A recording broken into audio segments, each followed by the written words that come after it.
Hi, teammates all around the world. My name is Sean J. McCall, and I'm your host for this edition of Let's Talk. As you probably already know, I'm not big on the long intro, so we're just going to get my guest in the fray right now and start our questions. Tim, thank you for joining, man, and I appreciate you coming on.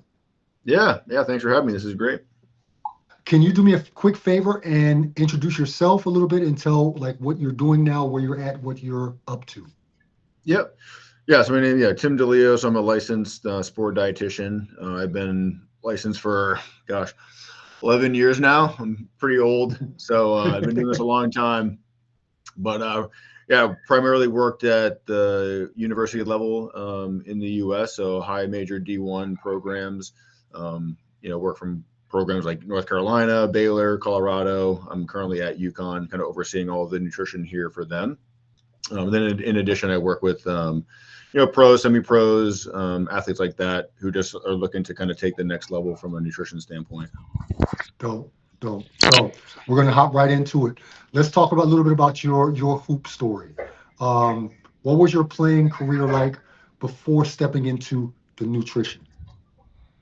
Yeah, I mean, for me, nutrition was something that I struggled with, which is ironic. Is like in nutrition, I feel like that's kind of how it goes, right? It's like something from your childhood, adolescence, and you end up like carrying that into your adulthood, right, from a career standpoint. But so high school, I was kind of like a little bit overweight, went through struggles losing weight and then trying to gain weight. In college, I played the Division 3 level, right? So it was like super skinny. I'm about 6 feet tall, maybe weigh like a buck 60. My freshman day or first day of freshman year on campus. And, coach sat me down and was like, hey, like if you're going to get like serious minutes at this level, like you have to put on some size. You got to get in the weight room, which I'm not that old, but like early 2000s, like the messaging that at least that I got from my high school coaches, AAU coaches was not to lift weights because that Right, was going to mess up our shot. It was going to, impact us right, negatively on the court, kind of like old school, like Larry Bird mindset, from Boston. right. So it was like Larry Bird didn't touch a weight his entire career, right? But now knowing what I know now is like that was obviously just an old school way of thinking. Right, So I got to college and like, yeah, like you guys got to get in the weight room, you got to lift, you got to eat, you got to put on the weight because you're playing against 22, 23-year-old grown men at that point. So mhm, I had no idea how to do that the right way. Like I was like, I guess I should just eat more, and that kind of made sense. And so yeah, I went through like struggles of trying to figure that out. I mean, we didn't have Instagram and social media back then, so it was like fitness magazines, muscle and fitness, bodybuilding magazines, like trying to figure it out on my own. And as you well know, right, it's like bodybuilding nutrition is not the same as elite basketball nutrition, right? no, So made a lot of mistakes, gained a lot of weight, but not like great healthy weight. Because I was doing like some of the wrong things, and then like so just a lot of like back and forth, trying to like trial and error and right. piecemeal it together, as opposed to having like a hey, this is a set plan and a framework that works and is going to get me to where I need to go. And then once I was I did exercise physiology as my undergrad, and then went on to my master's in nutrition and just learning more about the body and nutrition and performance and things like that. Made me kind of like reflect back on like how I was as a player and just Hmm. realizing that there were so many things that I was doing or like, symptoms that I had that were tied into nutrition that I just never even knew. Right. So Right, like the cramping side of things, like having heavy legs, just like extreme muscle soreness, right? Like not really knowing how to let my body recover in the right way. Cause I would just be going to practice and I would go lift after on my own for like an hour and a half after we just had a 2.5 hour practice, right? Just again, clueless. And then not on top of that, like not fueling appropriately and not changing right. my nutrition depending on how I was training. So again, just kind of made a lot of mistakes. And, I'm in like grad school. I'm like, man, like, what if I had like known all this information back then? Like, how much differently could I have played, performed? Like, what would my career trajectory have been?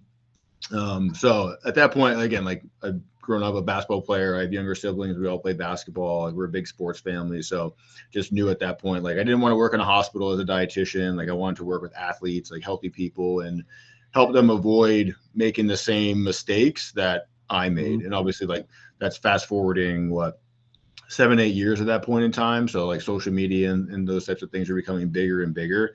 And now it's just like we're in the information era where there's so much information out there, and it's hard to kind of, decipher and like figure out, hey, what is legit and what is a bunch of BS, because there's a lot of BS out there nowadays. So that's kind of my mission, is obviously helping the athletes that I work with on the college side of things to, help them optimize their bodies for performance and recovery, prevent injury. And then for other folks I work with is just, navigating all this misinformation and kind of stuff that's out there. Like, hey, how do you really need to fuel specifically as a basketball player? Because it's going to be very different than me now as almost 40-something-year-old. It's going to be different than a cross-country athlete. It's going to be different than, baseball. And even like, within the positions of basketball itself, right? It's like you have your bigs, you got your guards, depending on the philosophy of the coaching staff and kind of the systems that they're running. It's like your body is going to need different types of nutrition based on that,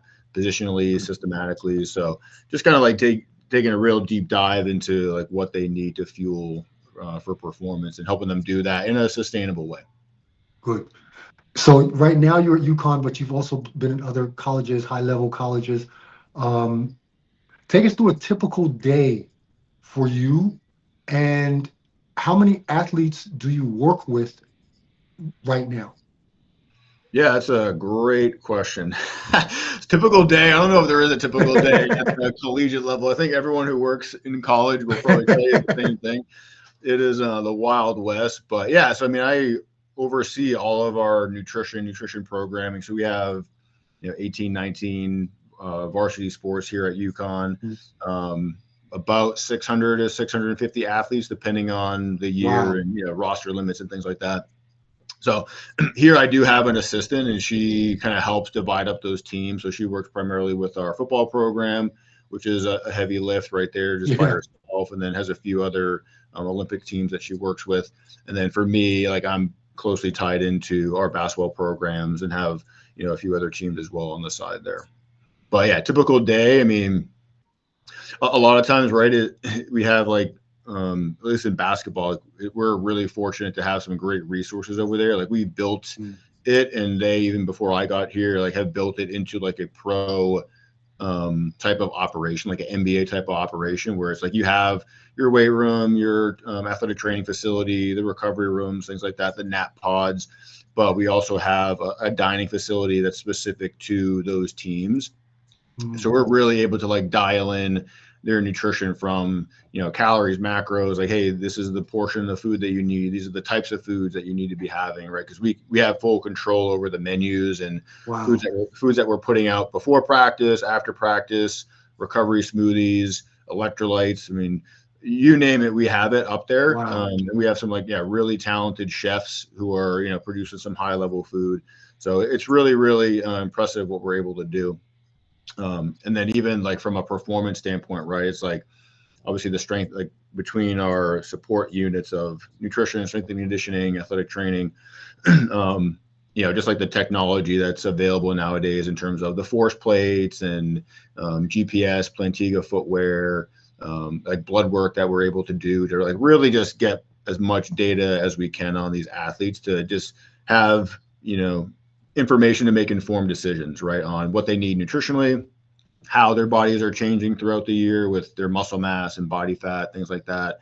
Hydration testing, so we know, hey, this person is a really heavy sweater, and this is how much electrolytes they're losing, so we know how to appropriately rehydrate them after practice. So yeah, it's very, very like data driven, very, very high level. So it kind of is a culmination of all those things. And again, depending on the time of year that we're in, I mean, we're about to start up here with official practices. So we're getting ready for preseason. So that like day to day will kind of look differently. In season, obviously we have games and travel and things like that. Summer, the teams are here. So that's really more of like our developmental time where we're assessing guys and what they're looking like from a muscle mass standpoint. And then especially our younger guys, like preparing them for the rigors and the grind of the upcoming season to make sure they're ready physically, because the Big East is a very physical conference. So Mhm. So yeah, I mean, it's always changing. That's part of the thing that I love about it is that there's always something new. Every year is a new wave of athletes that have new food preferences and things nutritionally that we have to work through. So it always, keeps it interesting, keeps me on my feet, and always needing to learn, right? Because there's always new challenges that are Right. coming out. So if anyone follows college basketball, they know that Coach Hurley with the men's basketball side, that he is very demanding. Um, how how closely does he work with you? And has he ever called you any kind of bad names because that guy didn't eat as much electro or drink as much electrolytes as he should have? Does he ever get on you too?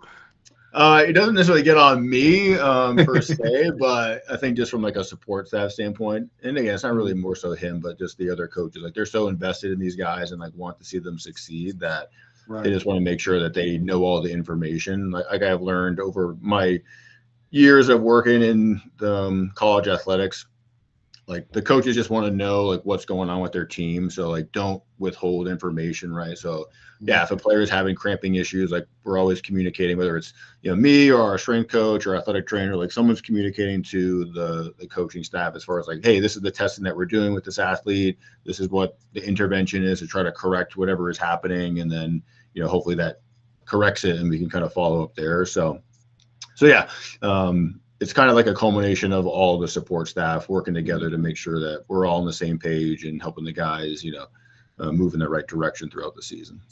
Cool. So a lot of people think that nutrition is just eat clean and drink water. Yeah, What's one of the biggest myths that you're faced with, that you're constantly debunking?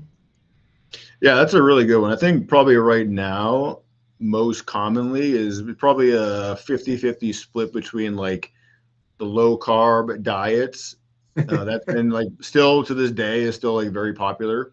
Um, and then probably like the intermittent fasting side of things, which Mhm. again, they have their own purposes when used in the right context. But I think a lot of times, there's just so much, at least on social media, from like a fit influencer standpoint, where Yeah. it's like people are like bodybuilders or fitness models or whatever the case may be, and like they're eating and promoting certain things that might be appropriate for like that type of individual. But from an athletic performance standpoint, when you think of how much like our guys and girls train and even players overseas, how much they train, it's like those types of things just aren't going to be appropriate for the demands that you're putting on your body.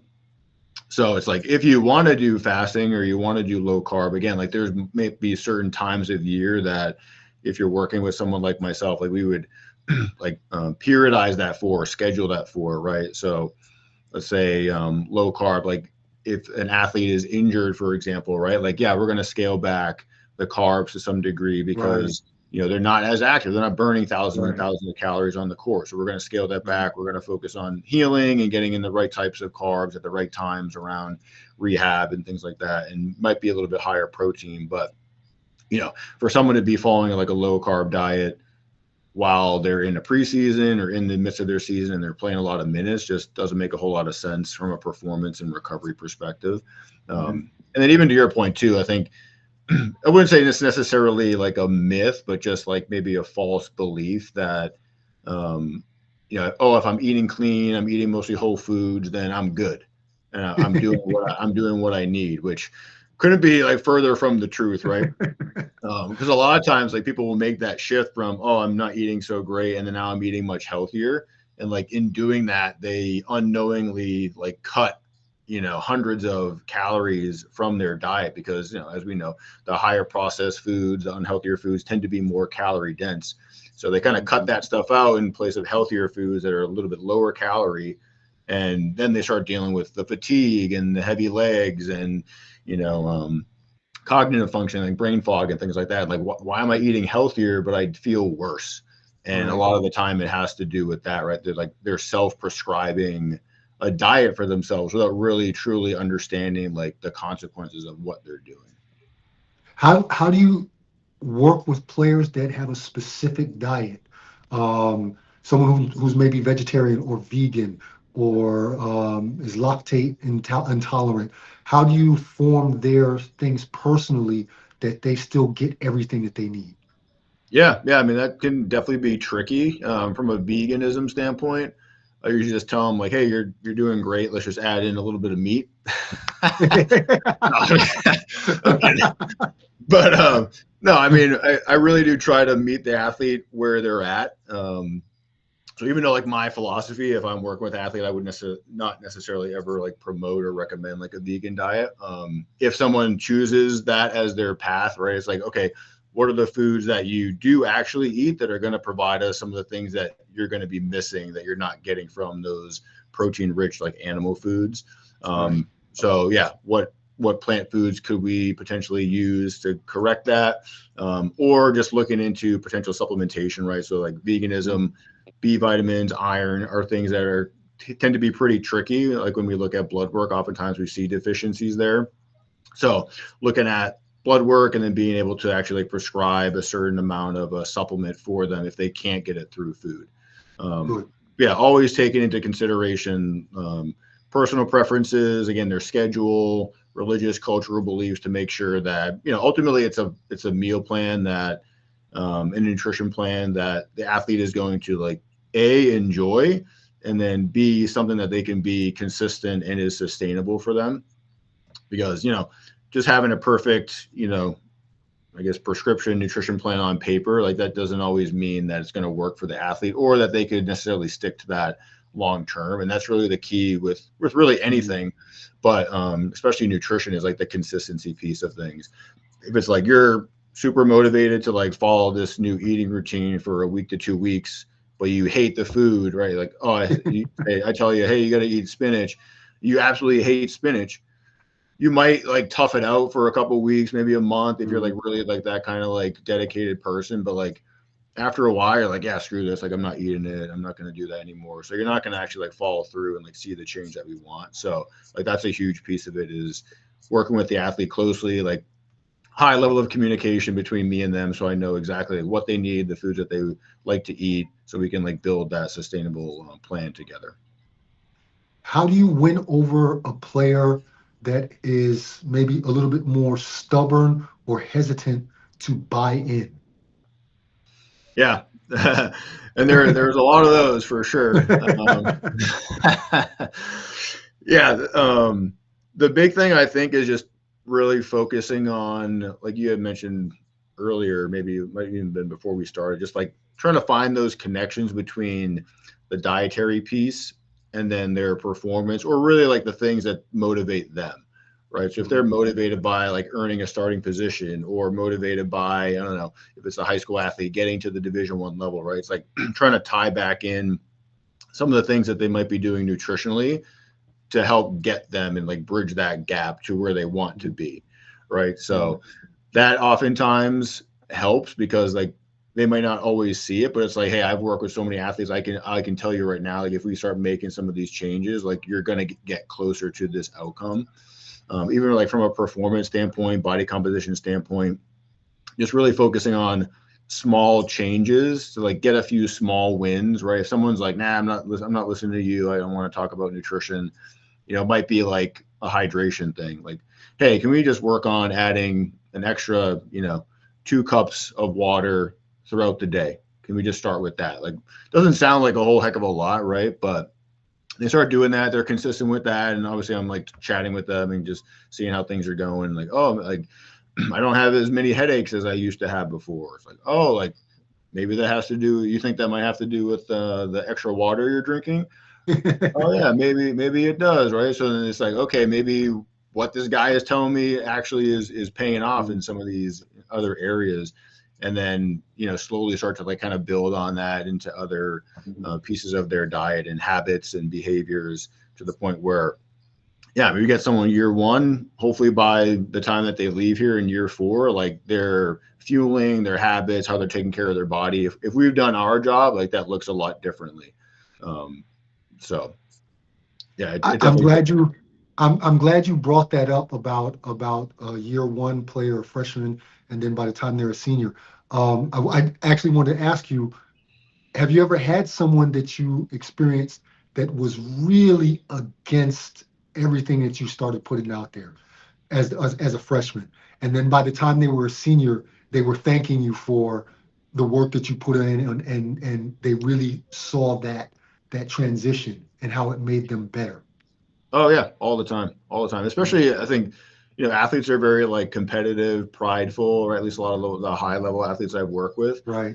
And sometimes they think like, oh, I got this figured out, like I can do it on my own, kind of deal. Which is fine. Like, hey, you do you for try to figure it out. But oftentimes, right, like they fail in that attempt.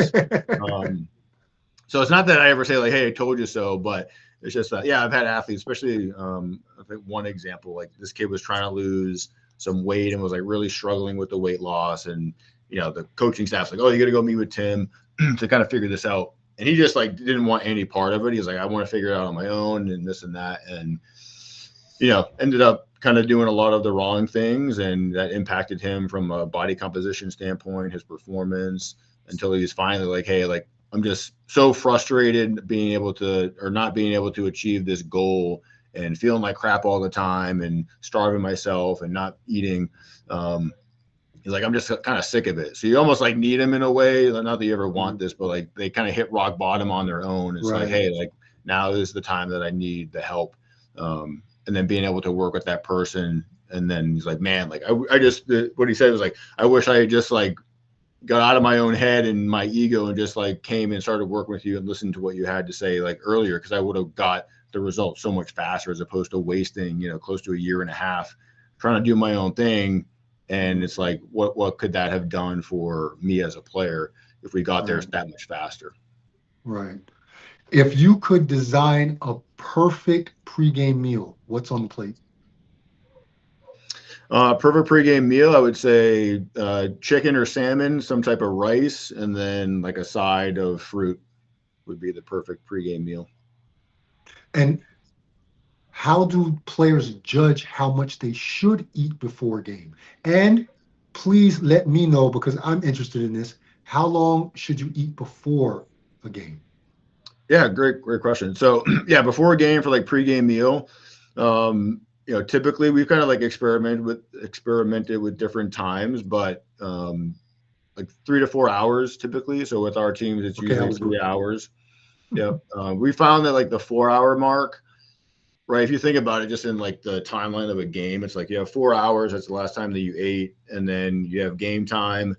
That runs maybe 2.5, 3 hours, depending on what happens in the game. And then you have your post game meal.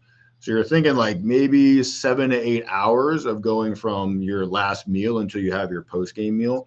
Right. So from like a fueling perspective, and just like a overall hunger, right? Like that's really not optimal. Right. So I think like when we moved it up to 3, it's like we're still able to get in some good fueling. We're kind of shortening that window between pregame meal and the last meal of the night for postgame meal, and then we like interject different like carbohydrate drinks or electrolytes or just small kind of like quick carb snacks, bananas, dried mango, gels and things like that they can have kind of like leading up to the game, just to kind of give them a little top off from a fueling standpoint and also eliminate that hunger that they might have during the game. Yeah, in terms of how much they need to eat during or at pregame meal. So yeah, we give each of them just like a recommendation based on how many minutes they're playing, body weight, all that stuff in terms of, hey, like you need this much from a carb standpoint, this much from a protein standpoint. So they all kind of have that very individualized for themselves in terms of the portions. Now, there's definitely athletes that I work with who don't like to eat a lot before a game. And even though we have these kind of like idealistic portions laid out for them, it's like they don't want to eat that amount of food. So we just kind of work with them to make sure that we're getting fuel in other ways, which might not necessarily be solid food, but we'll use liquids, whether it's like smoothies or shakes or things where they're still getting the calories, but it's not like, doesn't feel as heavy on their stomach.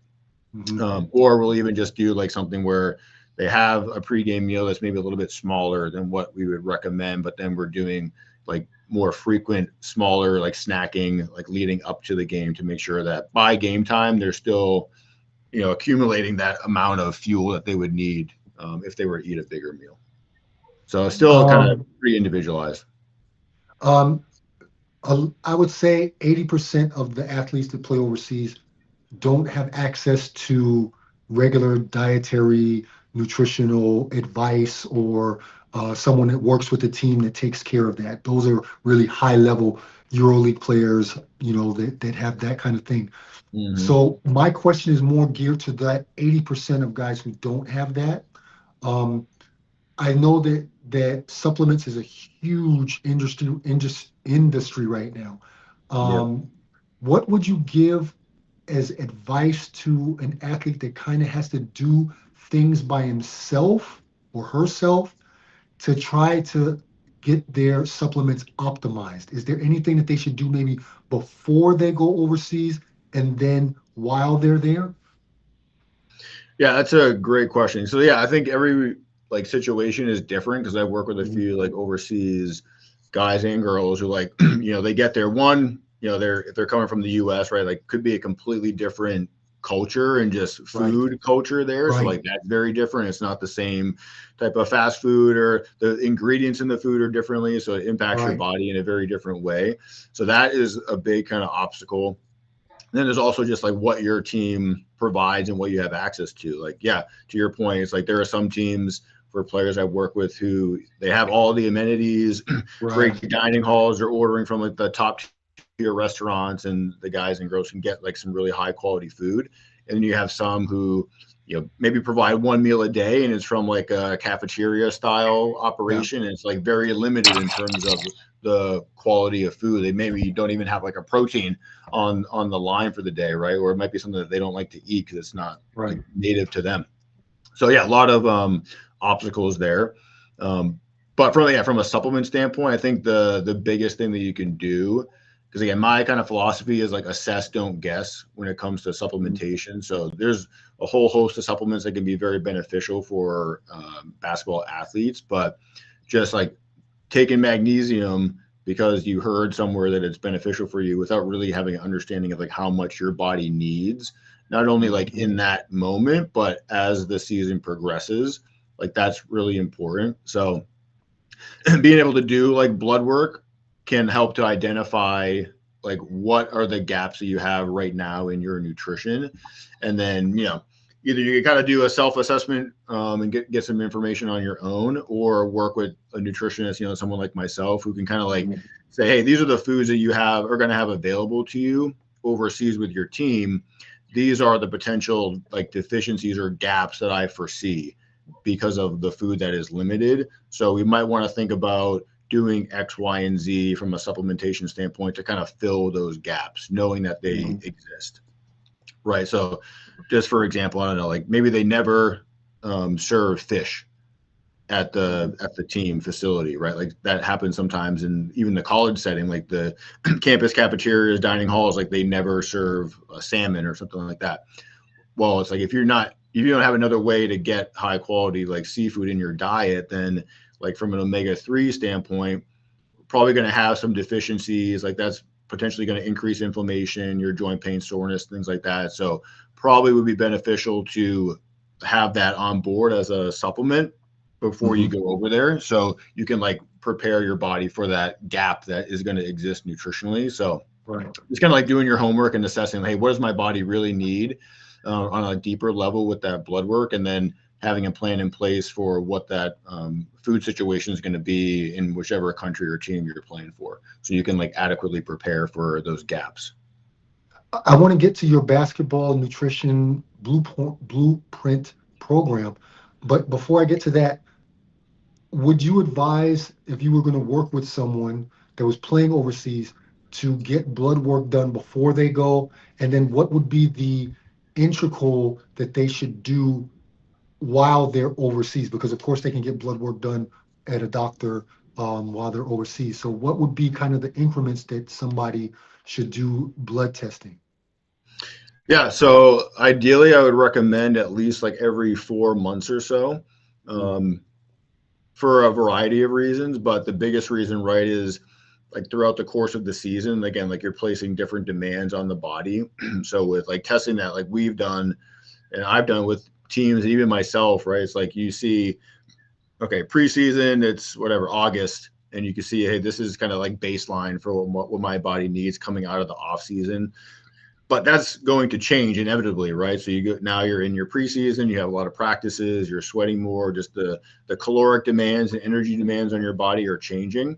So we want to kind of know how that is changing, and what we need to do differently, or what the athlete needs to know what they need to do differently from a nutrition perspective throughout the course of the season to optimize those levels. So like things like vitamin D, right? Vitamin D, like I'm in Connecticut, like Northeast, right? So vitamin D levels here just like drop in every single person, just because, I mean, in about maybe 4 weeks, it's about to be pitch black here at 3 o'clock in the afternoon. Right. Not getting a Right. lot of sun exposure. So like my vitamin D coming out of the summer is great because I'm outside, I'm down with my wife and son at the beach. Like we're getting a lot of sun exposure, but then that's about to stop. And I'm not going to get that same exposure. Plus, basketball Uh-huh. being an indoor sport, like this isn't Right. soccer, it's not track and field. Like I'm not outside training all the time, so you're indoors. So that's another factor to consider. So it's like I know vitamin D levels are going to be heading south for the winter, if you will. So it's like I need to have a good supplement plan to make sure that those levels that are really optimized right now stay optimized throughout the Right. season. Or even something like magnesium. So like in testing that we've done, again, like in the summer off-season period, the body, doesn't have a real like high demand for magnesium. So athletes who might be supplementing, say with like a standard like product, 200 milligrams, 250 milligrams, like that for the most part is probably going to get you by, unless you're, obviously height and weight factors in there. That aside, but preseason, in season, again, with travel, more sweating, more muscle contractions with practice, like that magnesium usage is going to go up like 3 to 4 times, right? Wow. So if I'm still taking my 1 scoop of magnesium that I was taking in the summer, but now it's preseason, I'm probably not giving my body what it needs, and I'm not getting that benefit that I think I'm really getting from taking that type of supplement. So, just like, yeah, periodizing the nutrition in that way throughout the different phases of the year to make sure that you're giving your body what it needs. Good. So let's talk about your basketball nutrition blueprint. Um, I told you before we got on, like I wish I had known you when I was still hooping. Right now, I'm showing my age right now, talking about I came over in 1995 and I was eating McDonald's. We had vouchers for McDonald's, Oh, for free McDonald's. Like I was eating absolutely horrendous. But um, today's athletes, they have a totally different view of their bodies and nutrition and things like that, and more information as well. um, Talk about your basketball nutrition blueprint for us and let us know what it entails, how players can get their hands on it, everything what they need to know. yeah, yeah. I mean, yeah, to your point, right? I think for athletes, I was the same way in college. Like I'm always trying to look for a way to get an advantage, right? Because you think about everyone's playing basketball, they all have Yeah. their own trainers Yeah. and stuff. They're putting the work on the court. Nowadays, again, besides me back in the early 2000s, like, strength and conditioning has to be a major component of you as an elite athlete. Pretty much everyone's doing that across the board. So it's like everyone's doing those two things. So like what else can you be doing to give yourself an advantage, a leg up, an edge, right? Because at the end of the day, it's like you're all competing for the same contracts, the same money, same opportunities, right? So you got to find that edge, just like I would do for myself back in the day. And that comes down to those other things, right? It's like the nutrition, the sleep, mental health, like these other areas, even like recovery type of stuff, whether it's Yeah. like the Normatex massage, like those things, like those are all factors as far as like optimizing your potential and helping you stay healthy, helping you improve your performance, to get those opportunities and push yourself ahead of someone who's maybe not doing those things. Right. So yeah, so in terms of the blueprint program, so it is like a blood work based nutrition program. And the cool thing about it is that I'm fortunate enough to be able to like send the testing kits overseas, which is really nice. So if athletes are able, or they're here for the summer, obviously we do testing to kind of get a baseline. But once they go with their team, it's like we can continue on that same protocol of testing with them to make sure that we're optimizing nutrition throughout their entire season from now until April, May timeframe.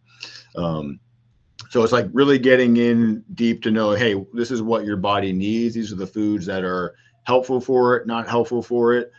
And let's come up with a really great plan from a meal standpoint, hydration, your supplementation, and dial that in based on your unique situation. So that way you're always kind of at your best and you have that, edge that other players just don't have because they're not really looking into nutrition in that way. That's incredible, man. I'm ready to dial back the clock and put on my uniform and Yeah, because you and me I both. Like I just said, it was like know, this is stuff. It was like, man, if I knew like this stuff was yeah, available or even knew how to take care of my body back then, it's like, why wouldn't I have done that? I would have been jumping right on that because it's like just another way to help me better myself, um, so yeah, super, super impactful. And again, like with the with the testing, like we've seen some like pretty eye-opening results. Like athletes again have been eating certain foods, and this is kind of tied back into like the eating healthy piece, right? Like, oh, I'm eating healthy, like I'm doing everything the right way, but like there can even be like healthy foods that still are causing like inflammation and right, disruption in your body that you just don't know about. Like everyone knows, yeah, I got to cut out the alcohol, the fried food, the fast food, candy, all that stuff, but it's like other healthy types of foods, like things like eggs or dairy, gluten containing foods, certain vegetables, even like we've had athletes who have like inflammatory reactions to those things and never really understood why they had like energy dips or the brain fog, or just they're always kind of like feeling like in a malaise state or like heavy legs all the time. And then we do this kind of testing, they remove some of these foods that pop up as far as being inflammatory, and within like 2 to 4 weeks, like they feel like a completely different person, just from yeah, making that change, right? So it's again not only life changing from a performance standpoint, because without all that extra stuff to kind of deal with, it's like now you can really dive into your game a lot more and push yourself a lot harder. But I mean, sometimes these athletes are struggling with things like that for years. They're in their early to mid 20s, 30s, like dealing with this kind of stuff, and just always right, assumed, hey, this is how my body always is. This is how it right. always responds to training, not knowing that it's being caused by like a underlying food issue, nutrition issue. So it's like, it's life changing from that point on when they can like make these changes and feel so much better for themselves. Good. How can people get a hold of that? They can just reach out to me either email or on Instagram. So I don't know if my Instagram, like Get Nutrition Smart, is my Instagram. There is like a link where they can like schedule a time to talk with me so that way we can see if it will be a good fit. And I can just learn a little bit more about Right, them and their situation. right, Because obviously I'm one person, so I try to limit the number of athletes I work with. That way I can like right. really dive into like their situation and kind of give them the best service possible in that way. So it is limited, but yeah, email, reach out to me on Instagram. Happy to help in any way that I can. That's dope. Okay, I only got a couple quick questions for you. Sure. Better fuel, pasta or rice? Rice. Creatine, yay, nay. Yes, definitely. I would say both. Two thumbs up. Gotta use it. That's like should be a staple, I think, for most people. What's one cheat meal you secretly love and don't feel guilty about? That's a good question. If you consider it a cheat meal, I'd probably say like chicken parm. My family's Italian, Ooh, or half Italian, ooh, half Irish, so I love me ooh. some good chicken parm, especially the north end of Boston. So can't beat that. Some good heavy pasta meals. Okay. If you could ban one food from every locker room in America, what would it be? One food from every. Probably say like fried chicken tenders. Oh, damn, Banned. damn. Okay.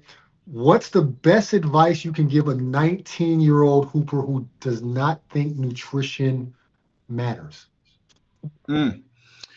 Yeah, I mean, as much as this might not convince them or convince them, right? Like, I don't know, it is super impactful. I think there's a reason why, if you look at like for a 19-year-old, like you probably have aspirations of getting to where the playing at the high level D1, or you want to play at the Mhm. professional level. Like success leaves clues ultimately. So if you look at the guys over the years, like LeBron, Steph Curry, I mean, there's a lot of examples of guys who like really are dialed in with their body, right? So it's like they don't just do that because they think it's cool or, whatever reason. Like they do that because there's real intent and purpose behind it and like they're getting a benefit from it. So it's something like at this point, if you've never dialed in your nutrition or kind of put a lot of attention and effort into that, it's like ultimately like what do you have to lose, right? I've never had an athlete who has changed their nutrition and be like, man, like I wish I didn't do that. Like there's always a benefit to do it.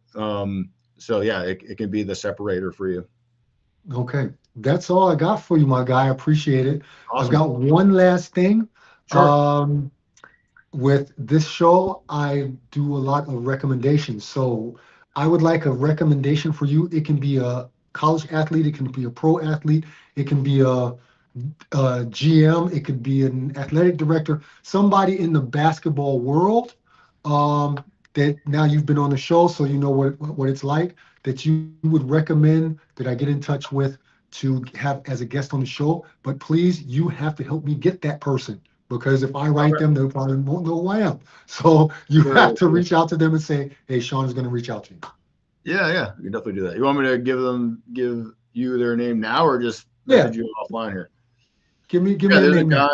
There's a guy that I know. He's like a strength and conditioning coach. He's been working with a lot of high-level guys for a long time, from the high school to pro level, even like the NBA level. His name's Connor Barber.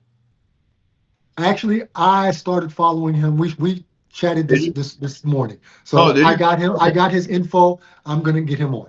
Okay, yeah, great. Yeah, if you need a referral or hey, like I can send him a message like, hey, jump on with Sean. Like, happy to do that because yeah, he'd be a great guy to talk to. He does a lot of good work, obviously increasing verts and helping getting these guys strong and ready to play for their season. So yeah, he's a great guy to talk to. I'm with it.